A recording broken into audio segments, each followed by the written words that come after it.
is Phillip Goff. Phillip Goff is the co-founder and president of the Center for Policing Equity. He also serves as the inaugural Franklin A. Thomas Professor in Policing Equity at John Jay College of Criminal Justice. Dr. Goff received his PhD and MA from Stanford University and the AB from Harvard University. Dr. Goff, you may begin. Thank you, Chairman Nadler, Ranking Member Jordan, members of the House Judiciary Committee.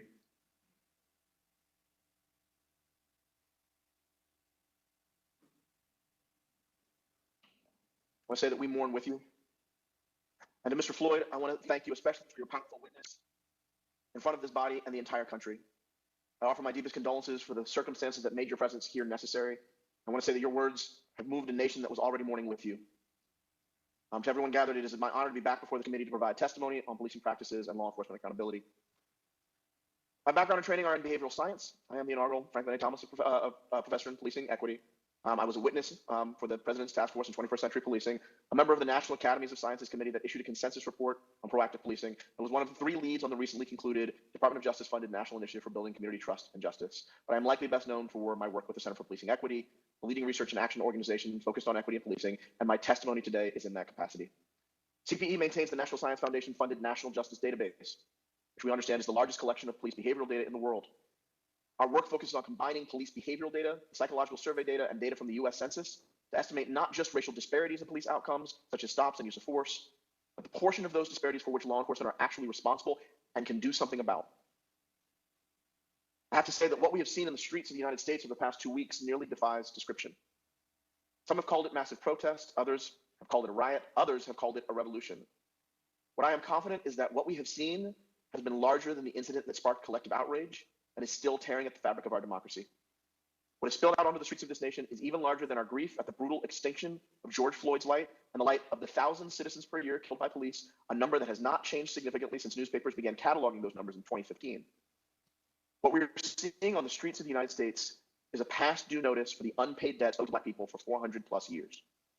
If the responses to this moment are not proportional to that debt, I fear we will continue to pay it with interest again and again and again.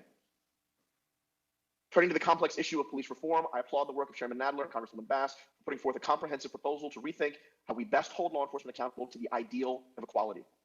The Justice and Policing Act of 2020 contains a number of critical reforms, including banning neck restraints and creating a national registry of police misconduct. In my capacity at CPE, however, I want to spend a moment focusing on what science says about bias in policing. I feel it's important to set a baseline, especially with all of the false information circulating in media, given the general vacuum in the ecosystem on evidence in this area. First, there is no doubt that Black, Native, and Latinx people in this country have more contact with law enforcement than do white people. There's also relative agreement that where there are fewer public services, so fewer drug treatment, mental health, job training programs, law enforcement has more contact with residents. There is evidence of racial bias in who was contacted by police and who was targeted for force. However, it is also the case that clearly not all the disparities we see are from police policy or behavior. It is some, but not all. Given this understanding of bias in policing, what are we to do? As we've already heard today, the most recent debate is between institutional reform and defunding the police. While there is no quantitative research literature on abolishing policing, there are reasons to believe that many within Black communities are not fully aligned with this vision. Historical and polling research reveal that Black communities support less biased and less deadly law enforcement more than eliminating it. With the mood of the nation changing so quickly, so too may these attitudes. And still, to the degree that a path forward involves using police budgets to invest in Black communities, the process must be led by evidence. Evidence about what programs work, both in policing and in communities, and evidence about where cities can safely receive a higher return on their investment in community empowerment.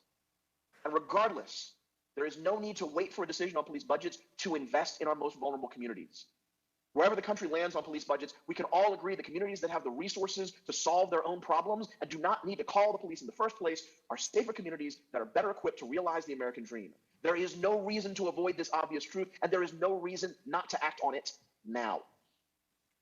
As I previously mentioned, the Justice and Policing Act of 2020 contains the best federal police reform package of the bills I have seen before this Congress, and CPE supports its passage.